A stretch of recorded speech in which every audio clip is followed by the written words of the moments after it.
Welcome. In this video, I'm going to show you how to go in and manage your episodes and a few ins and outs. Just a little housekeeping stuff with Anchor. So I'm going to go into my episodes.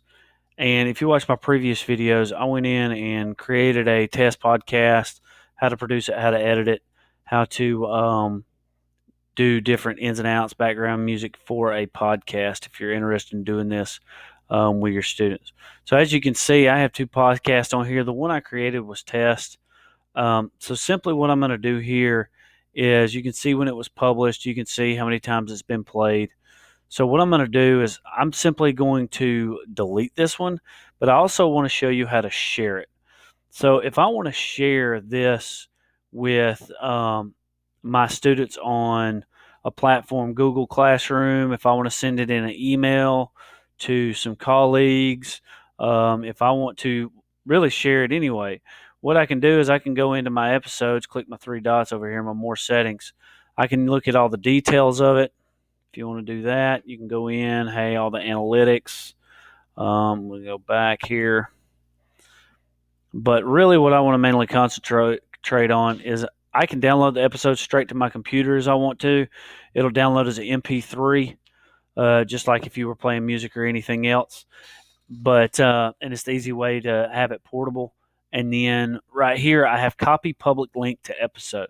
So what I'm going to do is if I click on this, boom, it's copied. Now what I can do is I can go into one of my platforms. I'll just put it up here in the. I'll just make me a separate tank. So now I've copied the link. I click Control V, and let's say I put it in an email, whatever else. This goes out to my colleagues. I click Enter, and it comes up to my podcast. Boom. This is what my board looks like publicly. So you can see where you can find it. You can find it on Breaker, Google Podcasts, Overcast, Spotify, so on and so forth. I also have some stuff on SoundCloud and iHeartRadio and things like that. But for this one, you can see you just go in. Hey, he's got a couple episodes. You click test. It's a brand new one with the purple dot, and they can start sharing. So you won't see this on your end. This is what your user sees. This is what your students are going to see. This is what your staff is going to see, or your collaborative team, whatever else. I can go in and I can listen on Spotify on my app if I want to. You can go in and find it. I can also message if I want to. I can't send myself a message. So, but anyway, that's the best way to share, and that's what your user is going to see when they click on your link. This is what they'll see. So let me get back out. So that's how you share it, and you can also delete the episode. Since this was a test episode, and you may have one that's old, maybe outdated, whatever. I'm going to go in and delete the episode. Are you sure you want to delete this episode? If you delete it, it won't be able to recover it. No, I'm going to click yes. I don't want it anymore. Now, when I go into my settings and look at it, or into the